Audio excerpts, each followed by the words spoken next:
Before any funds can be distributed, the EU needs to win support of all 27 member states. But the Netherlands, Austria, Denmark and Sweden remain to be convinced.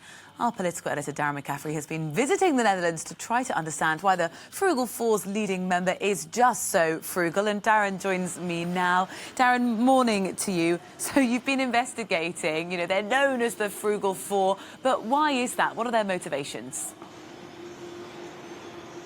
Well, I think in many reasons, Rosie, they are concerned about the distribution of money, about how big that recovery fund may well be, and indeed, who gets it, whether conditions should be attached to it. But in the end, of course, all the politics about this comes down to trying to save businesses, to try and get Europe's economy back on its feet. And it's businesses like where I am right now this morning. This is the Royal Flora in Holland. It is an incredible place, let me tell you. It represents some 30 to 40% of all the flowers exported all over the world comes from here, some 7.2 billion euros a year. And this is an industry in Europe that employs 150,000 people and is an industry that, like every other industry, has suffered pretty badly during the coronavirus pandemic. Let's bring in the spokesman here, Michel Vonsky, who joins me this morning. Thank you very much indeed. Just how difficult initially was the coronavirus lockdown for you in the business? It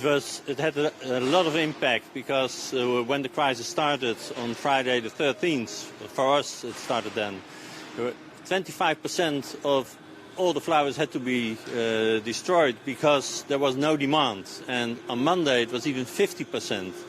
So that was terrible, because it's hard to see all those beautiful flowers of high quality that had to be destroyed. And this is an industry, as I say, that is important, not just for the Netherlands, but for Europe too. Yes, because 85% of all the flowers and plants are going abroad. So, and main export countries are in Europe, like Germany, UK, France and Italy. And what, looking to the future, things are getting back to normal to a degree, but there are concerns about what might happen if there is a second wave, is that right?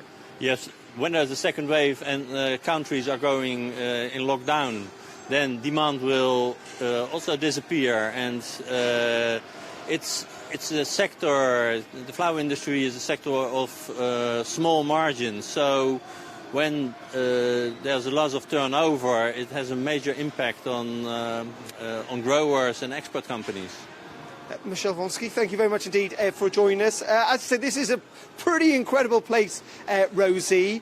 I cannot in some ways try and convey the size of it and indeed the very, very nice smell of flowers there is this morning. But what I would add is that, the difficult task for EU leaders tomorrow is to try and get that compromise between not just the Frugal Four, but indeed countries in Eastern Europe too, concerns particularly about rule of law issues in Viktor Orban, and indeed about the impact of Brexit on countries like Ireland and Belgium. It's a really complicated piece of politics, but believe me, talking to businesses here in the Netherlands and indeed elsewhere, Europe cannot afford not to have a deal, and so the pressure will be on those EU leaders to try and strike one, if not this weekend, at some time this month, to try and get Europe's economy back on the front foot.